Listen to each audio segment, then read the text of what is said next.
I'm in the United States, where I've been interviewing Tucker Carlson. He's one of the most influential and controversial political voices in America, with tens of millions of followers across social media. His YouTube show is a platform for his opinions on what's happening in the United States and beyond. And when he speaks, Republicans listen. He's also had President Trump's ear for over a decade and was once a major supporter. In 2024, it was Tucker Carlson who introduced Trump to a rapturous audience at the Republican National Convention. But more recently, the relationship has turned sour, mostly over Trump's war on Iran and what he sees as America's unconditional support for Israel. He's been praised by many for his anti-war views on America's misadventures in the Middle East, but also criticized by supporters of Israel, some of whom say his commentary veers into anti-Semitism, something Carlson flatly rejects. I sat down with him for over an hour shortly after the United States and Iran signed the Memorandum of Understanding.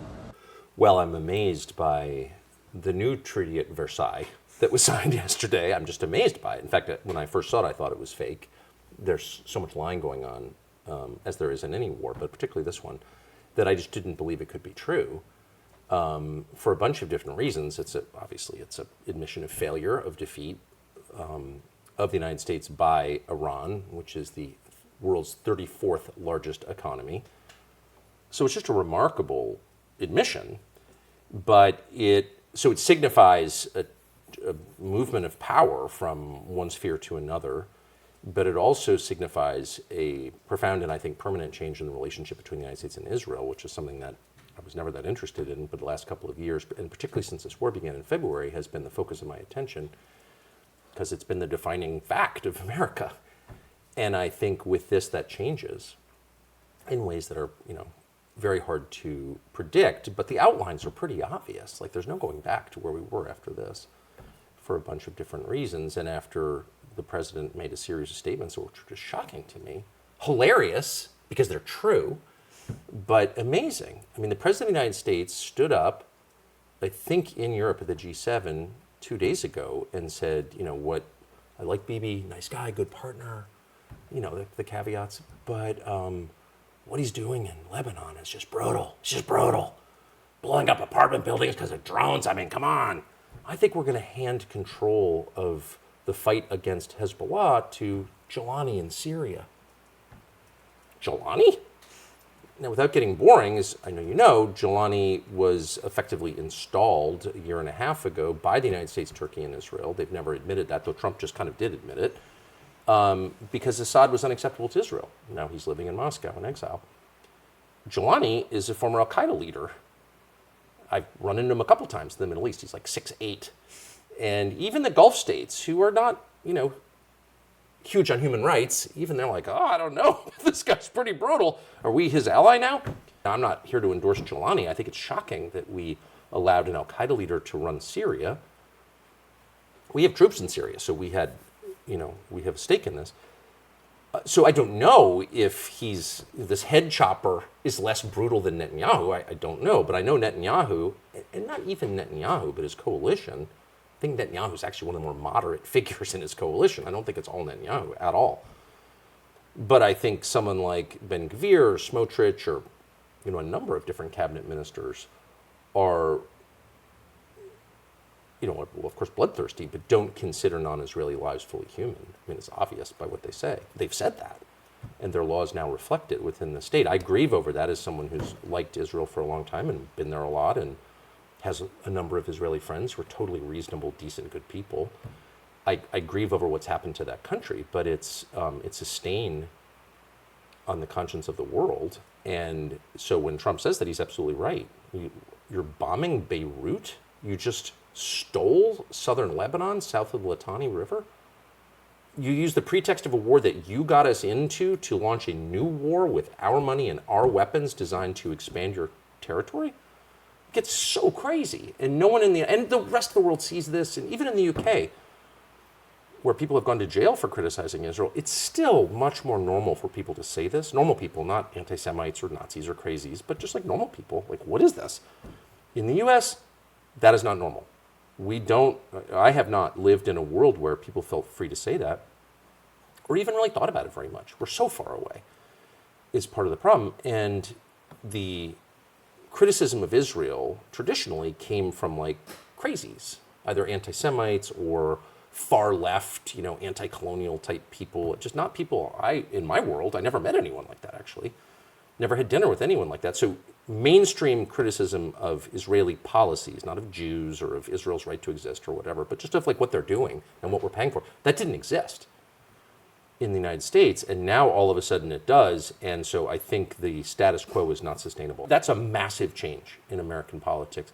And there are a lot of other changes, but they're all happening in real time, so like, I'm not smart enough to know exactly where they're going to wind up, but I know that this is a pivot in our history. And I want to talk to you about Gaza, Lebanon, go into more detail on these issues. But you've said a couple of things there that I want to sort of talk about a little bit more. You said that the idea that Donald Trump 4 months ago went into a war partnering with Benjamin Netanyahu, and he's now criticizing him in the way that he is. Why do you think, and how do you think this evolution happened over the course of the last 4 months?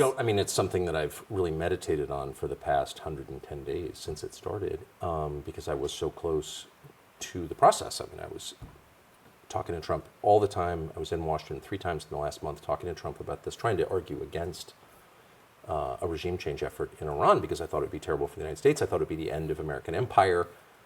I thought the United States would wind up retreating from the Middle East. And those may be good things, by the way. I don't, who knows? But I thought that it would be terrible for the US dollar, and I thought Americans would die. And I told him all of those things.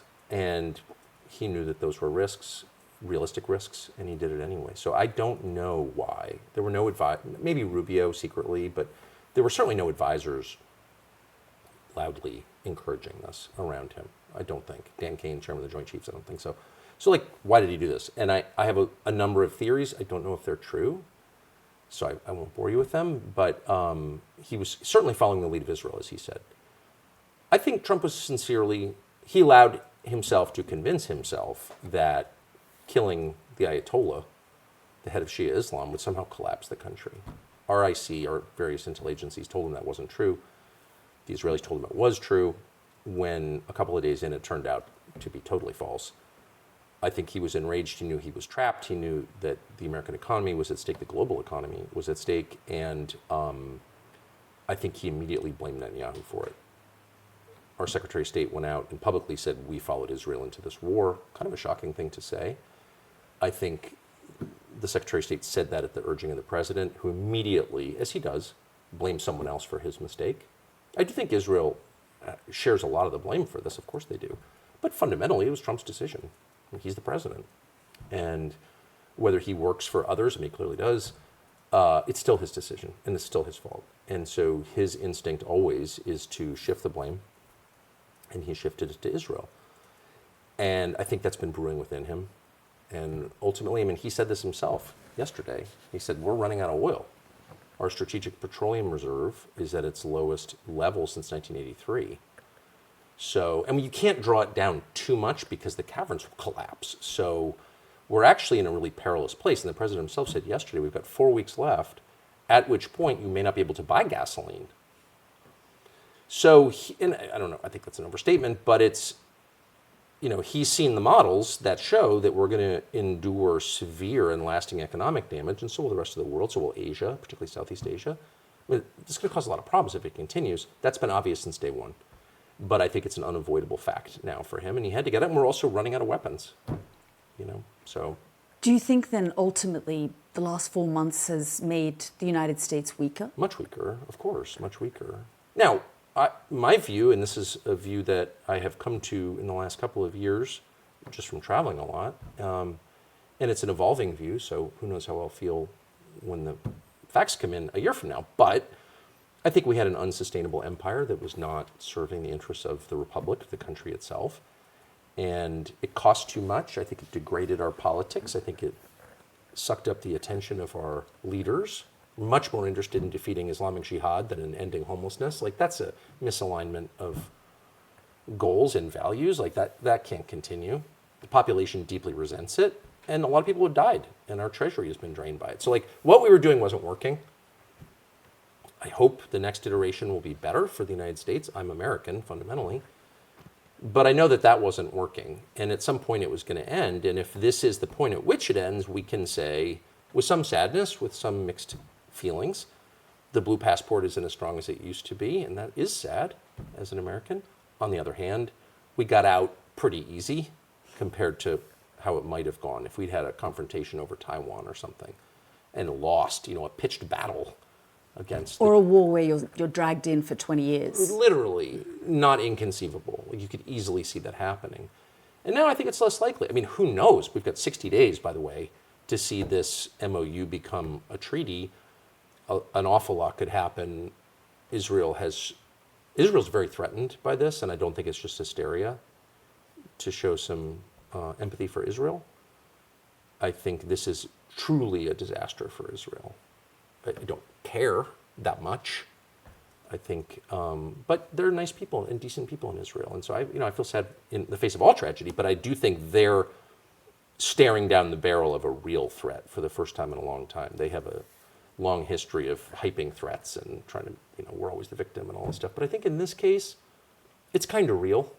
I mean, they went in with a number of different goals. One was to reduce America's influence in the Middle East. They've achieved that. One was to reduce the power of the Gulf states. They've achieved that.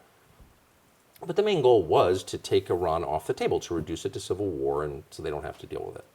And they can do what they want, and they're the regional hegemon. Got it. I don't think that's a crazy goal, by the way. I'm not mad at Israel for wanting that. All states want that, right? And they saw it within their reach. And the net effect, because life is irony, is the opposite. Iran is much stronger now than it was 100 days ago. The United States, the world's great superpower, is treating Iran as a real place. Not as an equal maybe, but sort of. Why is that? Why? Because we have no choice. We have absolutely no choice. And we didn't, because Iran's power is not military. So this is like, there's a whole, I do hope people will meditate on how did we get here, because it's the fruit of a bad system that produces incapable leaders, clearly, because they're chosen on the basis of like absurd criteria, like obedience rather than creativity. But it's also just the fruit of like being in charge for 80 years. It makes you weak and decadent and dumb. And you start to convince yourselves of things that are not true. And one of the things we've convinced ourselves of is that power flows only from the barrel of a gun, and that military power is the only power. And so we fund our military to the tune of $1.5 trillion a year and declare ourselves in charge. And we just lose to a country we've described for generations as like a backward theocracy. How'd that happen? And the answer is because military power is not the only form of power. Geographic power is actually more important. I mean, and you say you spoke to the president about this. Others would have told him about these risk factors. They're all cowards. They're cowards. I'm sorry. Ooh, now you just made me emotional. Sophie, it makes me mad. I'm a podcaster who happens to know Trump. I'm not a genius. I don't speak Persian. Like, I'm not an area expert. I've spent a lot of time on the Persian Gulf, like a lot, for decades. So I've certainly visited a lot. I know 1 million people there, but I don't speak the languages, so I'm not by definition an expert. And as I've just noted, I'm a sub-genius. But you spent a lot of time telling him this stuff. But my point is, like, why did it fall to me? What, you know what I mean? Like, there are people paid to give this advice, but I watched. And there are some good people there for sure, some smart, well-meaning people, but there weren't a ton of people who were willing to march in there and say, this is nuts, man. This is nuts, and you're being sold a story that's not true. And I not hate against Israel. Like, I understand they've got a different perspective from ours. They have different goals from ours because they're a different country. But if you follow this path, you will be entrapped. This is a trap. I did tell him that. He didn't like it at all. But it was true, and it wasn't just true. It was obviously true. It was obviously true. I didn't want, by the way, I spent my whole life in Washington. I have no desire to go back. Didn't want it. I went at my expense. Nobody paid me. But did the penny drop for you where you suddenly thought, he's going to do this? You know, I mean, Trump's not the only one who's good at fooling himself. I am too. I kept thinking, and I thought this in the Iraq War. I knew Bush. And I remember thinking, you know, in late 2002, they're not really going to invade Iraq. And everyone I knew, all the dumber, more artistic people who just sort of see the world like your dog sees it, just like assess the facts and come to obvious conclusions. That is the way, by the way. That's the only way. I overthink things, so I'm like, well, this is all like some elaborate feint, and they're not really going to do it. And a friend of mine who's kind of autistic goes, of course they're going to do it. They're moving the troops to the region. Why do we have all these troops in Kuwait? They're going to do it. And I was like, there's no way. And in March of 2003, I was in Florida with my kids on spring break, my little kids, and they rolled over the border into Basra. And I'm like, what? And next thing I know, I'm there too. Like, everyone's there. You have to be there. So the world changed. But for me, it was a shock. And in this specific case, even though I talked to Trump dozens and dozens and dozens of times, like endlessly, about Iraq for the last 10 years, Iran rather, for 10 years, and my position never changed, this is not a good idea, I was still shocked when I got a text on Signal at like 10 o'clock the night before saying we're going in, and I was like, there's no way. And the first thing I did, this is how totally deluded I am, is I checked the time in Tehran, and it was like sunup, or the sun had just come up. And I said to myself, as someone who's never served in the military and is not an expert on military tactics, but I convinced myself, there's no way we're going to launch a war in daylight. There's just no way we're not going to do that. I don't know why I thought that. I don't watch movies. I don't know. I just had this idea. We at dawn is too late. But of course, I had no idea what I was talking about. It was not too late. We did it. And I woke up, and my wife woke me up the next morning early and said, we've gone into Iran. And I couldn't believe it. I was shocked. Because it wasn't a close call. There was not one person who I heard made a case that this would be good for the United States. There was a lot of hysteria about Iran having ICBMs and nuclear weapons. It was all a lie. Everyone knew it was a lie. But I never heard anybody say, okay, let's affect regime change in Iran, and here's how America is a way better place to live in 10 years. No one even tried to make that case. So it was this can't really happen. Well, the person who did make the case was Benjamin Netanyahu, and he, advocated for this, but he hasn't advocated just to Donald Trump for 25 years. For 30 years, he's been advocating to president after president. Why Trump? You're absolutely right. The core premise of your question is undeniable. Many presidents have faced this pressure. Only Trump caved. That's just a fact. So as I said, I don't know why. There are, he wasn't hypnotized. He just swallowed it. He may have been hypnotized. That's real. People are absolutely hypnotized. I know a lot of people have been hypnotized. I have been hypnotized. Of course, people are hypnotized all the time. But on an issue like this. What? But on an issue like this? Of course. We're all hypnotized from time to time. Words have power. Words change reality. But this is a president who... We hypnitize ourselves all the time. But you supported him. So many I didn't just support him. I campaigned for him. I was, by the way, and we'll talk about this, I was at the RNC when you spoke. No way. I was. And you spoke, and, you were convincing and compelling in your I had no notes. arguments. I meant it. But to come out, to campaign for him, to support him in the way that you did, and then for him to campaign on a no war, no forever wars, and for it to end up like this. No one was as shocked as I was. Yeah. So my first of all, I would just say, is I try to force myself to say always, I was wrong. I've been wrong about a lot of other things, including the Iraq War. So I am capable of being not just wrong, but very embarrassingly wrong. So that's just a fact. Why was I wrong?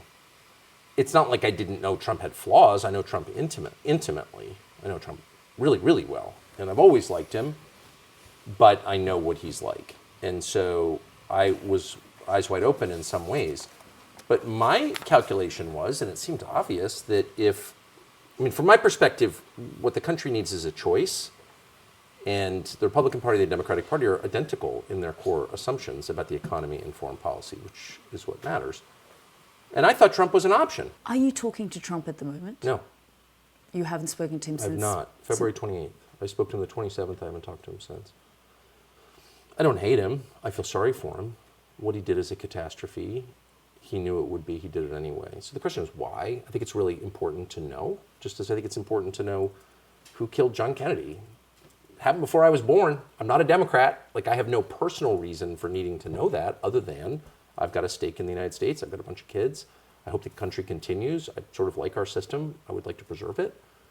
And if there's evidence that elections aren't the final say in who runs the country, if there are people who have control over the people who claim they have control, then I have a right to know what that is and who they are. And I want to quote you because you say the war in Iran has taught us that the people you elect aren't even in charge. Someone else is, in this case, Benjamin Netanyahu. Yes.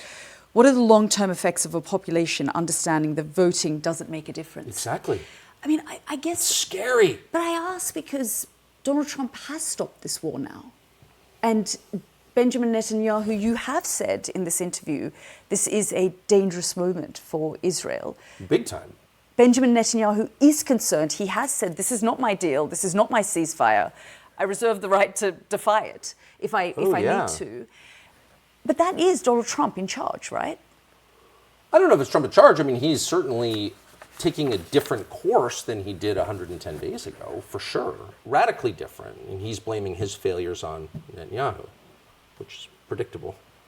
And well-deserved. Like, I'm not mad about it, and I think Netanyahu's obviously a criminal, and I don't feel sympathy for him after all the innocents he's murdered. But I do feel sympathy for Israel, just because there are a lot of nice people in Israel, and they don't deserve this. Nobody deserves this. And as I said, I think this is, I want to be honest enough to admit, I think this is a very, an actually threatening, not a fake theatrical threatening, but actually threatening moment for Israel. So I feel bad about that. But all I know is what I saw. Trump was not enthusiastic about doing this. He knew the risks. He thought the risks were real. He told me that. And he did it anyway. And he did it against the advice of his own intelligence agencies and against the wishes and maybe in some mild cases the advice of his own advisors. So why did he do that? At whose behest did he do that? He wasn't enthusiastic about it. He'd said for 10 years he wasn't going to do it. He thought it was a bad idea. He campaigned against regime change wars in the Middle East. A lot.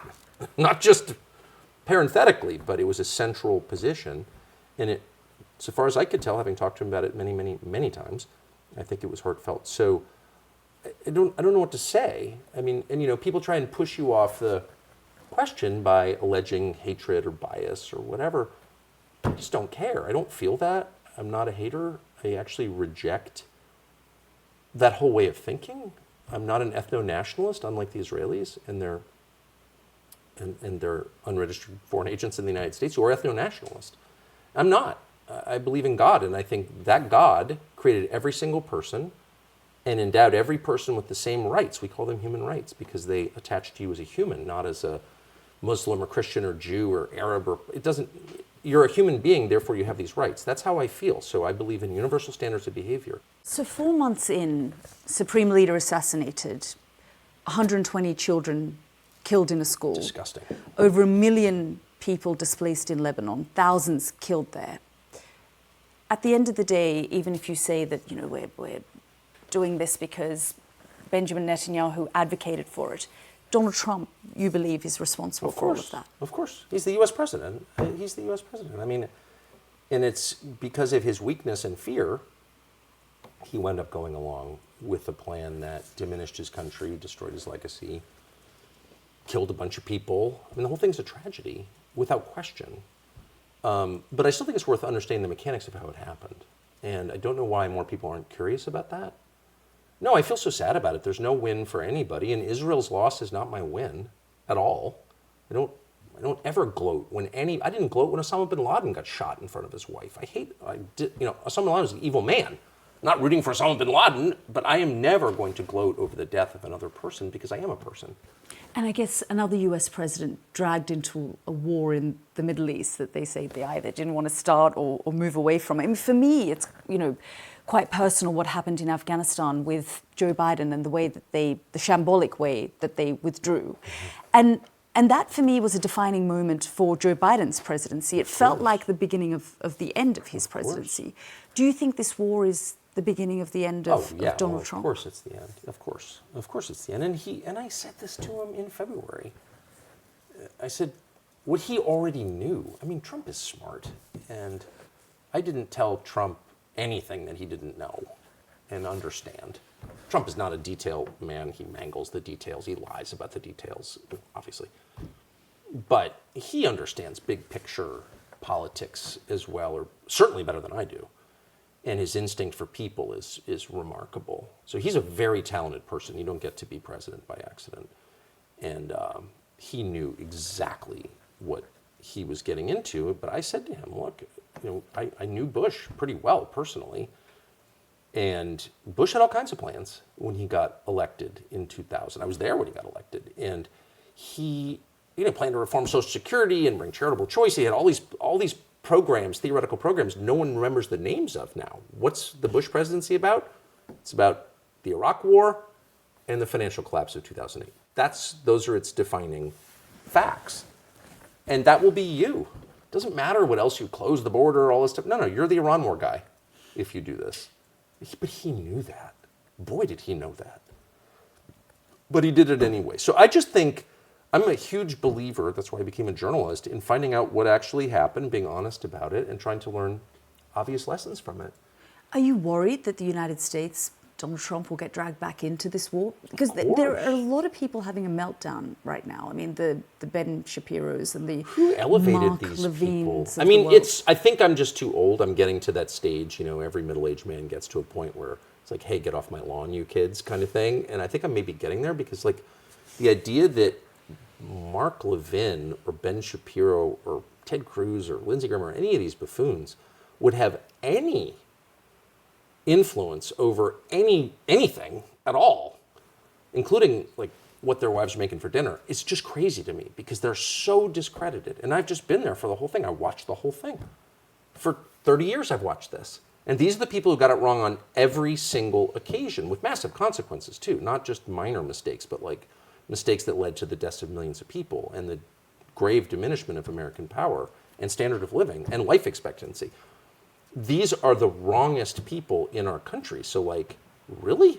And by the way, they have no natural constituency. There's no way in which they speak for any sizable percentage of the American population. Look at their ratings. They're terrible. No one wants this. I had a friend in advertising who once said to me, the thing about a dog food campaign is it doesn't matter. If the dogs don't like the dog food, they're not going to eat it.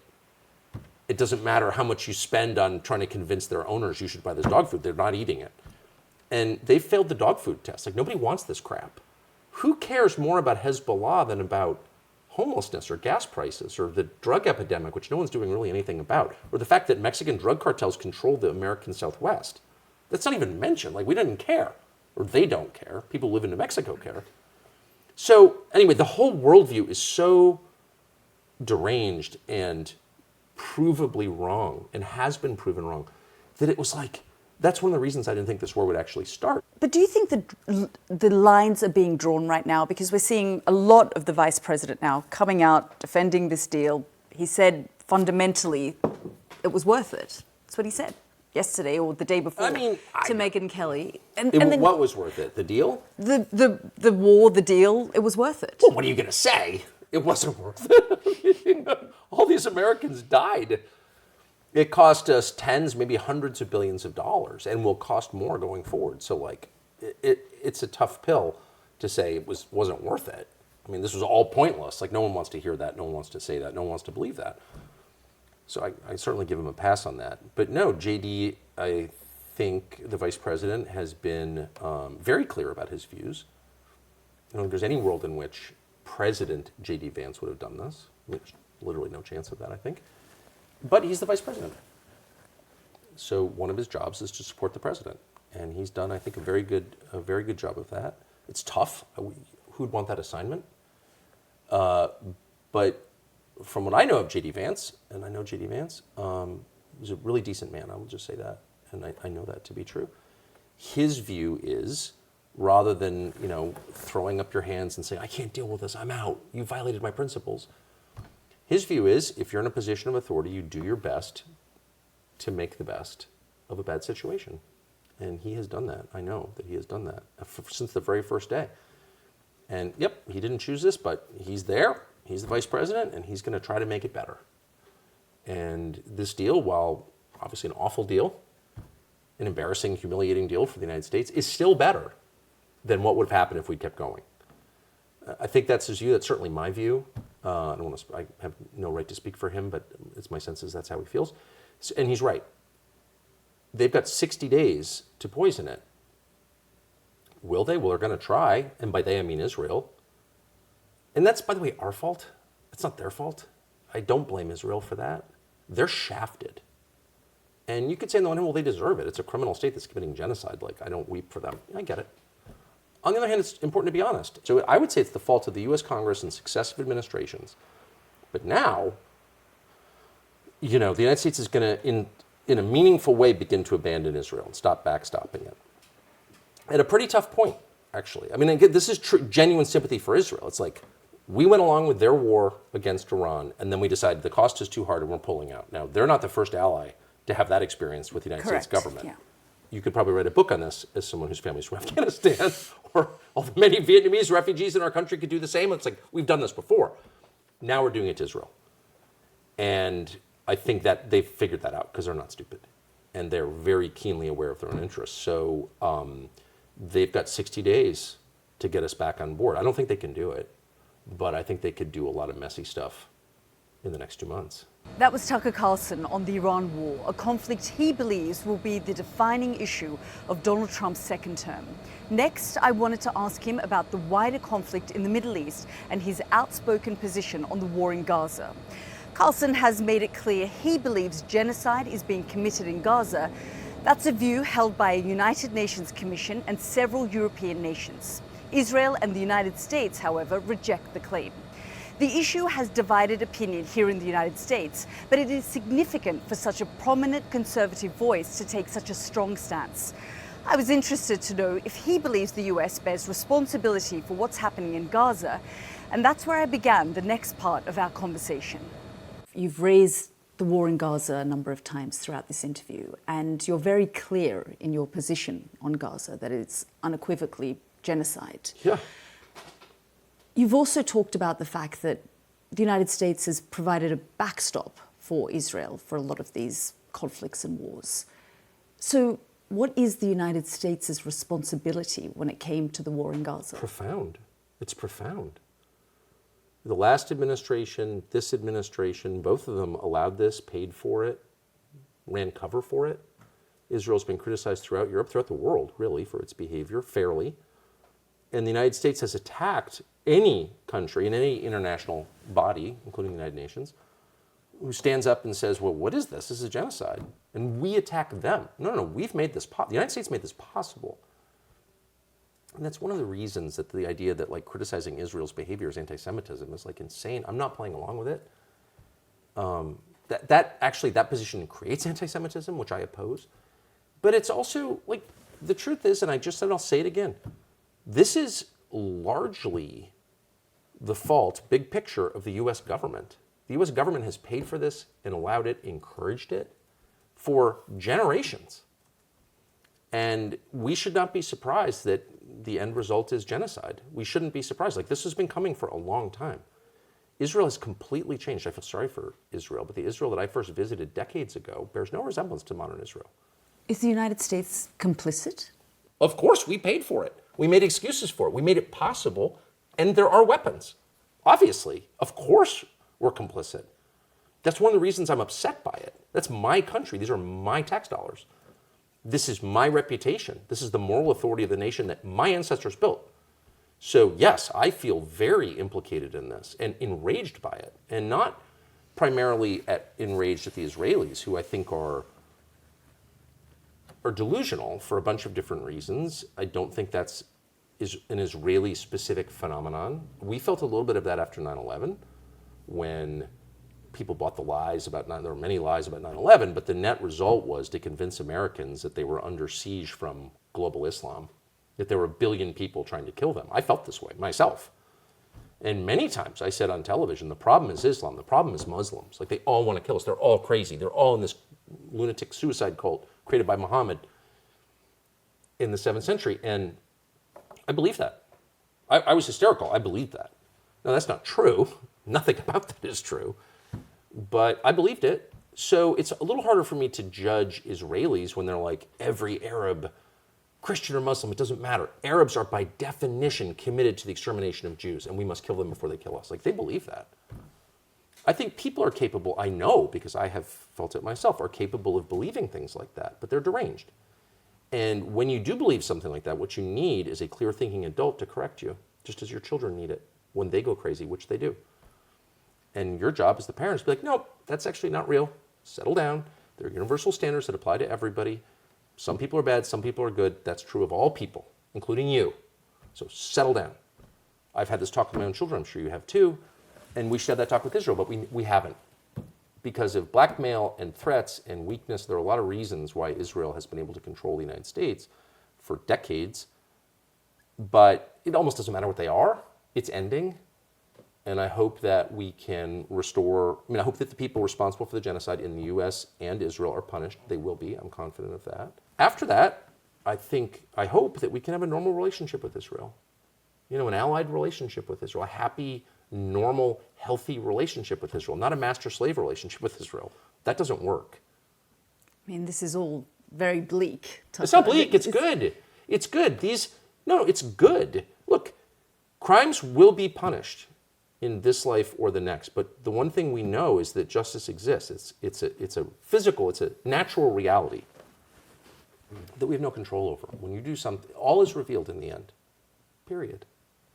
And so the people responsible for killing innocents will be punished for that, as they should be. You've spoken about justice and punishment and those who have either been complicit or funded the situation, the war in Gaza. Does that include, seeing Joe Biden punished, Donald Trump punished? Of course. And, punishment, there's no hope. In what way? Well, there'd be no formal punishment for the leaders of anything in the United States because our leaders are exempt from punishment, formally. You mentioned the Afghan withdrawal. The only person punished for that debacle was Stu Scheller, who was a Marine colonel who complained about it, and they put him in jail for complaining about it. But the people who planned it and executed it and resulted in the deaths of a dozen Americans and God knows how many Afghans, they were rewarded for it. So, our system is broken in the most basic sense. People who tell the truth are punished. People who lie and kill are rewarded. That's a structural problem that I pray will change. But formal punishment is not the only punishment. First of all, this is not the end. Human life is not the end, of course. Our souls are eternal. It's just a fact, okay? And we do a lot to deny that. That's not true. Well, it is true. And so there is a reckoning for every person. And we all sort of know that intuitively. But there are social sanctions. Innocent people should not be killed. It's that simple. You can make the case that, people who do something wrong should be killed, okay. But justice requires you to spare the innocent. You can never kill innocent people. That is never justified for any reason, ever. Let's just start there. And that used to be a commonly understood principle. That's the undergirding principle of our entire justice system, which we inherited, thank God, from Great Britain. That it is the worst thing you can do is punish the innocent. Now, punishing the innocent is just a kind of common tool in our tool bag of foreign policy and diplomacy. This president openly threatened to blow up civilian infrastructure and kill millions of people who had nothing to do with the war. Well, that's obviously a war crime, but it's more profoundly, it's a moral crime. And it will always be. At every time, in every country, that will never change. So, of course, the spell will break. And people look around and be like, I can't believe that happened. I wonder, Tucker, where this leaves the future of the MAGA movement. The future of the MAGA... Well, that's over. There's no future of the MAGA movement, obviously. We're done. This war caused the end. Yeah, it doesn't. What is the MAGA movement? Trump has defined it as whatever he wants. Well, that's not a movement. That's a tick. That's a preference. It's like, what do I feel like having for breakfast this morning? Well, today it's, the pancake movement. It'll be Eggs Benedict movement tomorrow. It's not a movement. It's just it's a desire. But you believed in it. Well, I never understood what it was. No, I never believed in MAGA. I believe in making America great again. I certainly believe in its literal definition. But its operational definition was never clear. What I believe in is putting your country first. If you're leading your country, of course, its concerns are at the top of your list of concerns, in the same way that your children's concerns are more important, your children's needs are more important to you as a parent than your neighbor's kids' needs and concerns. You're the parent. That's nature. Again, that's just natural. There's nothing crazy or fascistic about that. In fact, any other form of government is crazy and fascistic. Every other form of government is tyranny. That's the only legitimate form of government where the leaders put, not to the exclusion of everyone else's concerns, like you don't have to hate your neighbor's kids to love your own. You can love all kids. But if it comes down to it, you put your kids first because you're their parent. And that same worldview has to be the way the U.S. government operates in order to be legitimate. And that's what America First means. And so I will never stop believing that. I think every other American believes that too. The phrase America First scares people because it's like Nazi or something, but like in real life, there's no other way to run a government. And I still believe that. And this war was the most obvious betrayal of that. We didn't go to war to protect our own interests. We went to war to serve Israel's interests. They've said that out loud. So this is not a conspiracy theory. That's contemptible. That's wrong. You've spoken about sovereignty, democracy. I mean, I'm just going to quote you. You say we're clearly on the road to radical destructive change in the United States. And obviously you've talked about the erosion of democracy. I mean, you're not just standing on the outside observing. What is your role sort of going forward within this? There's no MAGA movement. That's dead, according to you. Donald Trump has about 2.5 years left to run. I'm just curious, I mean, people often ask you if you're going to run and what your role is going to be in the future of America. I mean, I think I'm very much standing on the outside. I mean, I don't have a real job. I mean, I'm just like a podcaster. I'm just observing things that I think are very obvious. You've got millions of followers. You have Donald Trump's ear. Right now, I'm not big on self-awareness. It's hard for me to see myself clearly. So let me tell you the anecdote at the RNC. So Okay. I was there in Milwaukee. You came out, it was a few days after the assassination attempt on Donald Trump. You were sort of the warm-up act ahead of the president. And it was perhaps the most sort of cheered speech of all. And there were a number of speakers over several days. And, the Americans who were there were listening to what you had to say, and they found it compelling. Well, I really meant it. They pushed me to write out a speech and put it in the teleprompter, and I just don't give speeches that way.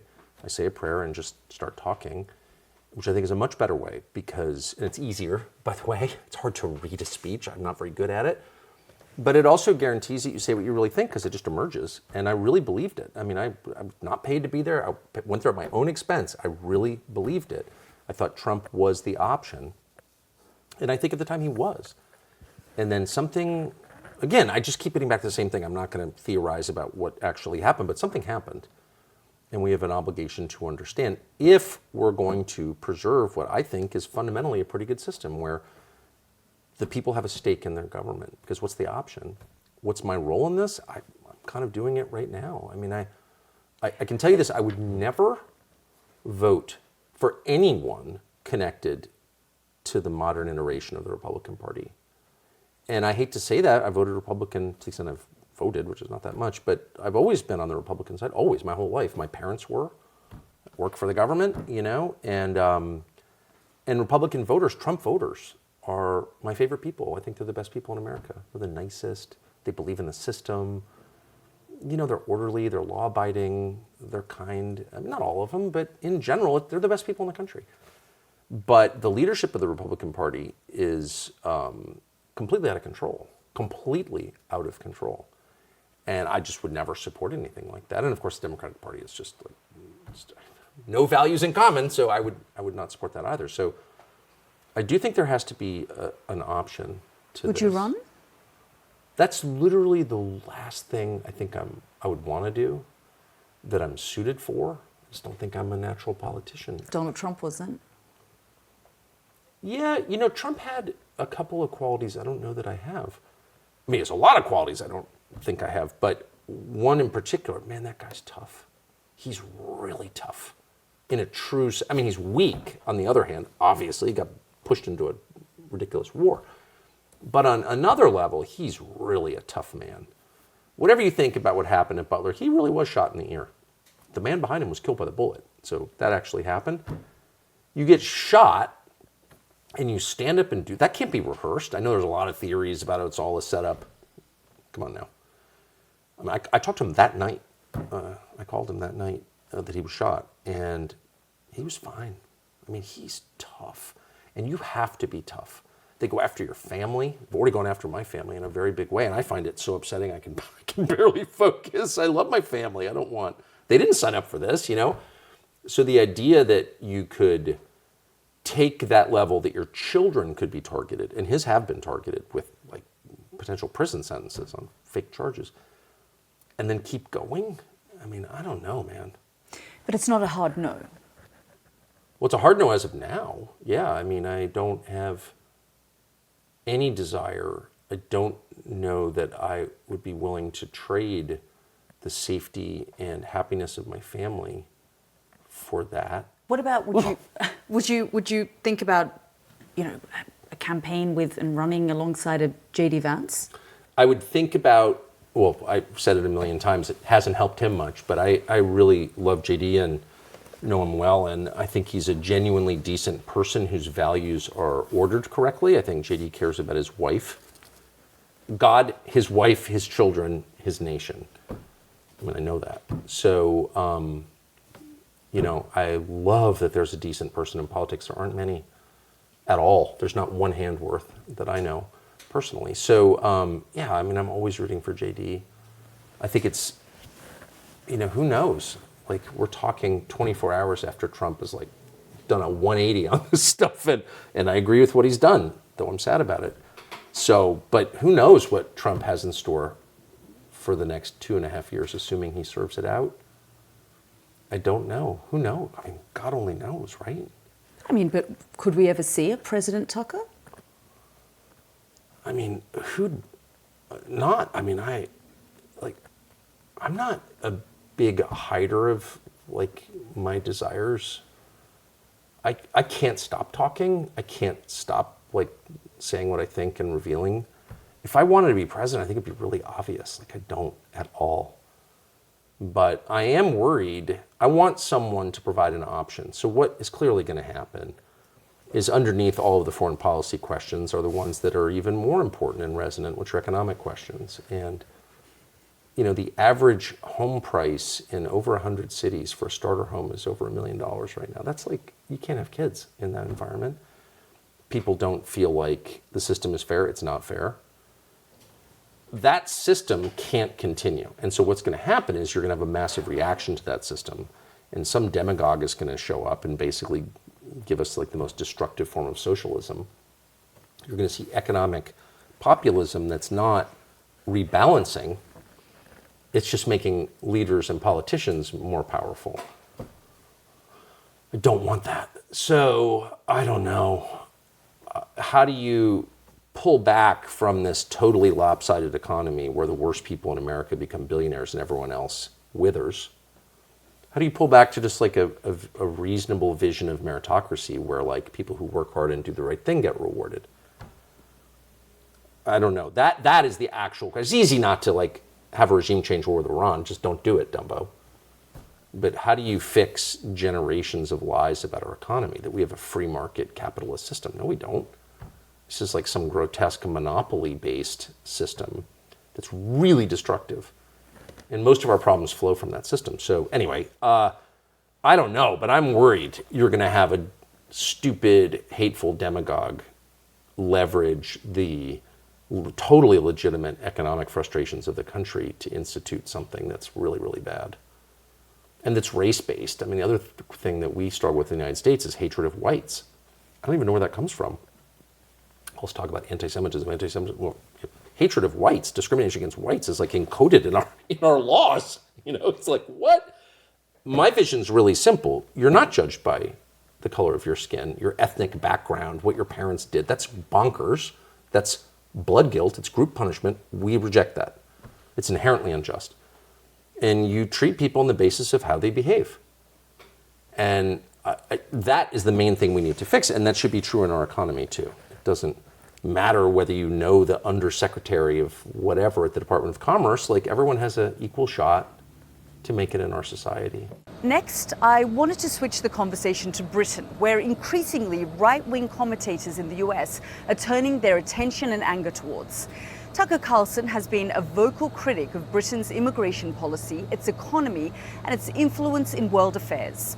Others, like trillionaire Elon Musk, have been accused of interfering in the UK's affairs via his ex-social media platform. I wanted to know what Carlson made of that, and his answer surprised me. Can we take a moment to talk about Elon Musk? Yeah. Because there are many in Britain who are concerned that he is trying to undermine Britain's democracy, that he's... Britain's what? Democracy. You guys don't have a democracy. What are you talking about? We do. We do have a democracy, and we can talk about all of those issues. George Galloway would be the prime minister if you had a democracy. We can talk about all the issues that you're concerned about, including free speech. I just love George Galloway. I just want to say that. I'm sure he'll be very happy to hear that. George. He knows. I've told him many times. He's living in exile. He can't even go back to the UK where he's from. But there are concerns that Elon Musk is amplifying falsehoods. This is what kind of falsehoods? Well, I mean, I can. Well, everyone in the media is amplifying falsehoods. Yeah, but he's the richest man in human history and incredibly powerful, and 200 million followers on a platform that he owns, and he says things like civil war is inevitable in Britain. It's just not. I don't want civil war in Britain or anywhere else. But it's just not going to happen. Well, we'll see. I've spent the bulk of my adult life covering civil wars in Iraq and Yemen, Afghanistan, Syria. They're awful. It's just not what's happening in Britain Good. right now. Then I just want to be clear. I don't know where Elon said that or what his views on that are. But I definitely am opposed to civil war because I've seen them also, and they're generational too. They don't just stop. Their effects are felt for generations. So yeah, no, I'm totally opposed to civil war. I don't want that, which is one of the main reason why I think we need to rebalance the system to give people a little bit more power, a little bit more control over their lives. That's it. And the problem with Britain, we were talking about this before we went on the air, I often beat up on Britain. I'm half English, so I feel like I have a right to do that. I have family there, so I'm entitled to criticize Britain. But honestly, the criticisms that I level against Britain are probably even truer in the United States. It's just Britain is smaller, less than a third the size, so it's like a dollhouse version of the United States, and you can sort of see all of your problems reflected in Britain. So I'm sorry if I'm too mean to Britain. Do you think But I don't think you have a democracy, because here's the measure. The big things the government is doing, does the majority want them? And the answer is no. So talk me through some of those big things. Migration and war, right there. Right, migration and war. How many people in Britain woke up 40 years ago and said, our manufacturing economy is just too strong. What we really need to do is become a banking and real estate empire. Nobody wanted that, and it happened. This is all true for the United States, by the way. The economy went from making things, a process that, can be difficult, and no one wants to work in a Welsh mine, okay? On the other hand, creating things confers dignity to the person who does it, right? Banking does not. Real estate does not. And so the economy changed. The population completely changed. Who wanted that? Did the people who lived in Britain, whose ancestors built Stonehenge, did they ask for this? No, they didn't.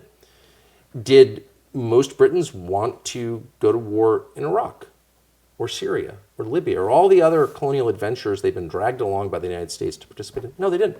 But the latest census shows that 76% of the population are white. And when you talk the majority of births in British hospitals this year are to people whose ancestors are not from Britain. So you could say, and many people do say, it's made Britain better. Okay, that's great. Tell me how. Better restaurants. And by the way, I have no doubt that in some ways it has made Britain better. Yeah, but when we talk about mass... The question is, do people want it? And they didn't. So that's not democracy. No, but the idea that, illegal immigrants are overrunning the country, it's just not true. We're arguing past each other. You're making an argument that's not related to what I'm saying. You're saying, are people wanting this or not? I'm saying they never wanted it. There's no evidence that the people who were born in Britain did not want this level of demographic change. There's no evidence that they did, and there's a massive amount of evidence that they never did want it. And let's get off Britain because you're from there. And I'll talk about my country because it's identical. No, but what I wanted to get onto... So that's not democracy. If you keep getting something you didn't want, you're not in control. But democracy is then having some time with a government that you didn't want the policies of, and then you wait, and then you vote again for the next... This is generational. this is generational. It's been going on since the end of the Second World War, where on the big questions, the population gets the opposite of what it wants, no matter who it votes for. And the Iran war is the example. It's the perfect example. People literally voted against an Iran war when they voted for Trump. They voted against an Iran war. Now with Biden, and Trump said this during the campaign, I was standing right next to him, voting for Biden, or Kamala, or whatever zombie they put in to represent the interests of the ruling class, that means a war in the Middle East, endless wars in the Middle East. People voted for Trump so this wouldn't happen. They voted for him, they got it anyway. They got exactly what they would have gotten under Biden or under Chuck Schumer, or pick your Democratic leader. It's the same thing. And that's true in Britain as well, from my perspective as an American watching. But again, I'm not British, so I'm just gonna tell you, in the United States, there's no democracy by definition if on the biggest questions, who lives here, where do we send people to go die, who gets paid and how much, those are the biggest questions any country faces. If you get the same result, no matter who you vote for, you're not in charge. You have no power at all. And the promise of democracy is that you'll have some power. You're not in charge. You're one person out of 350 million in the United States. But they can't just ignore you. Well, they're just ignoring us. I guess we've spoken so much about foreign interference, in the sort of system of the United States and the concerns you have around sovereignty and democracy. That is the feeling that people have with Elon Musk's interference. They feel that he is encouraging violence. I get it. No, I think it's a smart point. I don't know specifically about Elon, but I do think when you have an economic system in which the overwhelming majority of the rewards go to a small group of people, that puts that group in charge, by definition. And so I'm not a traditional leftist. Maybe I'm a traditional leftist, but I'm not a leftist. Down with white colonialism or whatever they're into, up with the trans movement, all this nonsense. But I agree with the traditional left on this one point. If you have this concentration of wealth in this few hands, it's very hard for anyone else to have any power at all. So you can't, by definition, have democracy. I do think that that's true. And I would say the idea that Elon is the threat, when Elon owns one social media platform. Incredibly powerful guy. I guess he's providing an alternative. He's like Trump in that sense. He's providing an alternative. So there's him, and you can say, well, I agree or disagree, or he's done something that's reckless, or I think is bad. Got it. But compared to what? Every other media organization in the United States is saying one thing. They're for neoconservative foreign policy and neoliberal economic policy. And then there's Elon, who's well, he's got his views, but then he opens it up to other people's views. And some of those people are for neoconservative foreign policy and neoliberal economic policy, and some of them aren't. So okay, yeah, it's not a defense of Elon to say, I'm glad that we have an alternative to CBS News and Fox News and CBS and NBC and CNN and MSNBC and the New York Times, the Washington Post, and The Economist, and every other news organization in the world has one position. And Elon has a kind of buffet style setup where you can kind of pick and choose what you want. I mean, I guess, Mike, the concern that many have is that when he says things like violence is coming for you at a massive rally of a far-right activist, Tommy Robinson. And Tommy Robinson's not far right. Well, I mean, Tommy Robinson is some he, kind of agent of Israel whose main concern is that we not criticize what's happening in Gaza. Tommy Robinson's a total fraud, an utter fraud. But at one of those rallies, Robinson. I mean, Elon Musk did say, It's not even his name. The whole thing is fake, dude. No, I don't care about Tommy Robinson, who's literally whatever, the Nick Fuentes of Britain. It's fake. It's made up. What I care about are ordinary Britons of all colors who see their country becoming something that they didn't sign up for, that they don't want, and they have no way to change the outcome. You had one labor leader, who was the head of the Labor Party, who disagreed on Israel, and the next thing you know, they call him a Nazi, which he wasn't. He's kind of a buffoon or whatever, but he was a different flavor. And they slandered him until he just went into obscurity. Same with George Galloway. You can agree or disagree with George Galloway, but he's his own man. Everybody else is on the company program, left or right. And then you look at reform, which I've sort of rooted for because I like Nigel a lot personally, and I've always followed British politics, and I've always wanted there to be an alternative. once Boris turned out to be identical to any labor the whole thing is fake. With Boris, it was obvious it was fake. This is fake. So then you're like, okay, well, there's reform and there's an option. They're fake too. It's so bonkers because they may have different views on trans or whatever, the fake issues that are designed purely to divide us. But on the questions of foreign policy and economics, and what makes pretty much the same. But what makes a society? What when people are living in a society, what are they looking for? Cohesion. The measure of a society is life expectancy, right. Infant mortality rates, crime rates, and on all of these fronts, Britain is doing better than most U.S. cities. But much worse than it was 40 years ago on all four of those measures. Much worse. But isn't that's worse. happening across the Western world? 100%. And as I said to you off camera, and I should just say it on camera, I spent a lot of time beating up on Britain, again, because I feel like I'm tied to it in some basic way, but also because I have these identical frustrations about the United States, and it's just easier to beat up on Britain. So it's sort of projecting the anxiety it's totally that you have. As I was telling you, and I just want to say this again for the record, I have family in London, and I'm always beating up on London because I've gone there my whole life, and it has definitely not gotten better. It's gotten worse. So I'm always like, Britain's out of control, London's out of control, Sadiq Khan, whatever. And this close relative, said to me, what U.S. city's better than London? And it's just true. London is nicer than any American city. It's just true. I don't want that to be true, but it is true. So I was really stung by that because it was just undeniable. So I'm going to suspend all criticism of Britain and just turn it on my own country because I actually live here and I really, really care about the United States, and would say that the measures that you just listed, and you were right to put cohesion first, societal cohesion. You know your neighbors, you have something in common with them, you care what happens to them. What's important in a family is important in a nation. Way down. Life expectancy, down. Infant mortality, up. That's happening. And I just feel like those are the measures that matter. They're not the only measures that matter, but the public has no means by which they can arrest the slide, that they can slow the degradation. Clearly, no matter who they vote for, they get the same policies. That's not democracy. And I guess I'm just autistic or literal or something. I'm enraged when people call that a democracy. How is that a democracy? You get what we're serving tonight. There's no menu. Here's your slop. You like it or you don't like it, but you're not getting anything else. That's not a restaurant, that's prison. So let's just call it what it is. We've spoken a lot for the last hour and a half about all of these. I've really enjoyed it. I've enjoyed talking to you. And I just want to say again, I'm sorry for beating up on Britain. I've been mean, super mean, and they don't really deserve my meanness, and it is just pent up frustration about my own country, and it is projection. You're right. I just want to say that.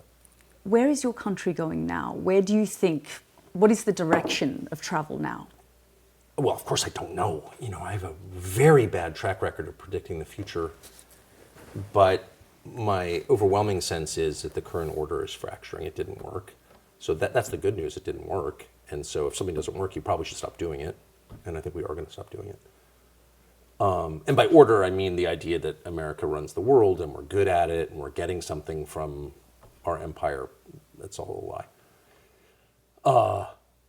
But change is inevitably accompanied by turmoil. It's just the nature of it. And so we're entering a bumpy period, and I'm very worried about the economy long term, not gas prices next week, the price of Brent crude, but I'm worried about the US dollar and a lot of the affluence that we have enjoyed, and that has also hurt us and made us decadent and unrealistic.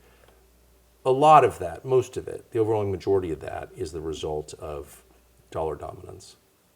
And so we get cheap, you know the system well, we get cheap imported goods. We can float debt forever.